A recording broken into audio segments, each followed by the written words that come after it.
Welcome back, everyone. Okay, let's get rid of this table border and let's start putting in some of the style elements. So the first thing we're going to do is we're going to put in the table style and get rid of the border, and we're going to go equals, put the quotes up, and let's start off with the background color. The background color will be gray. Simple enough. And the quotes, and that looks pretty good. Let's put in a border, colon, 1 pixel, solid black. Alright, well that actually also sounds good too.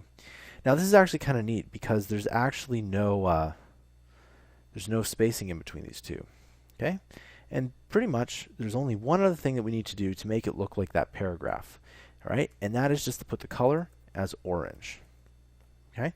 Now that we have our text the way we want, maybe the only other thing that we would need to do is change the font. So let's go ahead and do that right now. We're going to go Font, Family, and we're going to use Courier.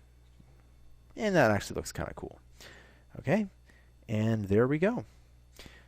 That's it. Now, in the next tutorial, we're going to be talking about the spacing of each of these columns here. Okay, I'll see you guys next time.